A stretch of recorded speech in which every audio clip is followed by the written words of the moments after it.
What up, family? Ghetto News Reporter Mary Dash to the Mary Lee. Today is Moon Monday in my city, Chicago, according to the so-called Gregorian calendar. It's supposed to be June 28th, 2021. So they say. Either way, only the so-called people who put this, what would you call, demonstration together to make Americans who they want them to be. In my one of my raps, I said it's not your fault. It's just the way you was taught. So depending on how a person was taught, basically determines what they believe in. Now, there's a new boxer on the scene. They say he's kind of like a younger version of Mike Tyson. His name is Gervonta Davis. Now, his name just so happened to be the same last name as me, Mary Lee Davis. Now, I ain't spell my name, Davis, with a Z now, but I put a S dash Z because everybody's using my name, my rap legacy. I'm the originator of rap, by the way, for those of y'all who do not know. Ever since I was the age of 8 in 1975. I'm also a person that was a child abuse victim that stood up for myself, herself, a real girl born this way, not transgender. And not that I have anything against them. Everybody's story is different, but mine is real. But people try to blend your truth with their fantasies to get their so-called realities. But that's why it's called drag queens, because I'm a real queen and they be dragging the queens. Okay, it's all about the lingo. But yeah, um, 1973, I was a child abuse victim at the age of 6, and I stood up for myself. And they put me in the Chicago Sun-Times newspaper. I didn't realize it was because they wanted people to keep an eye on me. And I had one real birthday party, and I was about 9 years old, and I was staying with a foster parents by the name of the Redmonds, Betty Jean Redmond and Leon Baker Redmond, and my foster sister Kimberly Redmond, and foster brother Edward Redmond, who was in the Navy, around that time, back in 1973 when I went to live with the Redmonds. I stayed with them for about a few years, maybe 4 or 5 at the most, enough for them to enroll me in school, special ed classes, and get hit in the face with a snowball. And my foster mother, Betty Jean Redmond, telling me the day before, if somebody hits you, you pick up the first thing you see and you hit them with it. And it just so happened to be, a bat lying next to me when I got hit in the face, with a snowball by some young guy at the elementary school, James Madison Grammar School on 74th and Dorchester in my city, Chicago. Now, nothing happens in this world by mistake. It's not your fault. It's just the way it was taught, right? So it was a setup because she realized that, within 2 years, my writings and my consciousness and my abilities to be able to think for myself was coming from a higher power greater than her. And people that want you to fear them get jealous when somebody intervenes and helps you, such as my higher power, and whom I like to call, God, good orderly direction. I've never seen my higher power, but that's the same higher power that allowed me to say something to the so-called social worker that came to visit me and take me away from my parents or whoever it was that was whooping on me and beating me and taking advantage of me, at the age of 6 around that time in 1973. So, long story short, I don't like telling this story over and over and over again because it's been so many times I've told it and people really basically are just using me as a respirator generation after generation after generation and stuff. And I haven't gotten anything for me being the originator of rap music and giving my child abuse rap to Oprah Winfrey in 1984. I know on my first ever YouTube video, Mary Mack versus the Fat Black Oprah Winfrey, and that I posted on YouTube November of 2007, said it was in 1986 when I gave her my child abuse rap, but I made a mistake. I'm only human, and not only that, I was under pressure when I was giving my book away, Rhymes, Poems, and Metaphors plus one song to the public, and even to Oprah Winfrey. Again, I had given it to her around 2007 after 1984, giving her my child abuse rap at the age of 17. You understand what I'm saying? And my voice on three cassette tapes and plus a whole lot of pictures and things of that nature in 1995. And then the powers that be labeled me crazy because, at the time I wasn't drinking, drugging, smoking, or fornicating, just like I'm not drinking, drugging, smoking, or fornicating as of this day in my city, Chicago, on June 28th, Monday, 2021, so they say. Now, it could very well be 2020 because they got a thing called leap year, and it could very well be January the 27th because China, you understand what I'm saying, or some states, my fault, it could be like January 29th because China is a day ahead of us, okay? So if China's a day ahead of us, somebody's probably a day behind, and that's why they always say, you're a day late and a dollar short. So I've been trying to find out where all my money went to because, just like what Britney Spears is going through and Gary Coleman, parents steal your money and stuff. You understand what I'm saying? And Biggie Small said in his song 10 Crack Commandments that, for enough money, your mom be laying in the bushes and shit, trying to kill you or whatever in so many words and stuff. And, your mother always say, I brought you in, I'll take you out and stuff, but look, I try to get my mother on the Oprah Winfrey show, the person that was supposed to be my mother, Mary Lee Wright, and who named me after her, Mary Lee. But I say Mary Lee, don't dance between the Mary and the Lee. Your ghetto news reporter and originator of rap music. Why? Because it's the truth.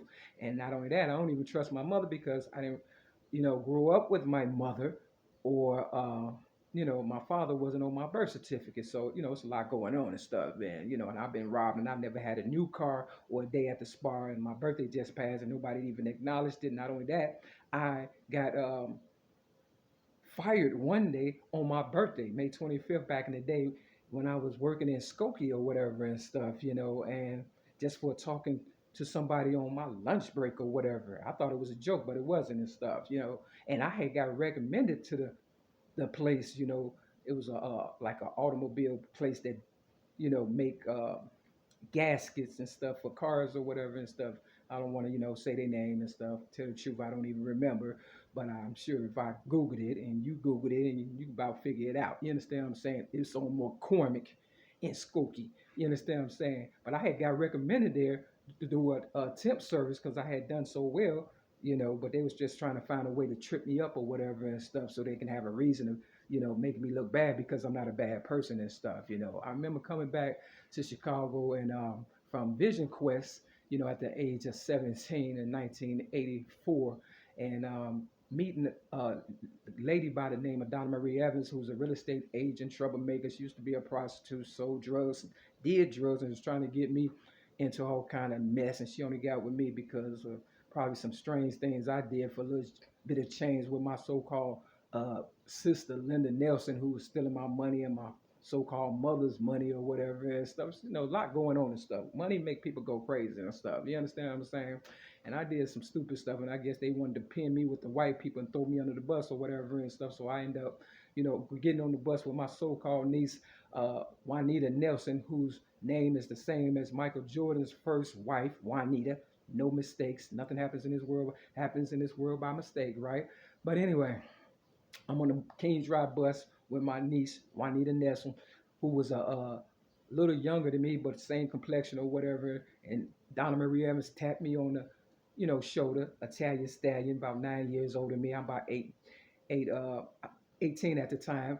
And she was like 27. Tapped me on the shoulder, gave me her phone number and stuff, and said, check this out. Now, she didn't know if I was going with my niece who I was sitting with or whatever the case was, but they did. They had it all set up, and I didn't realize how the game go.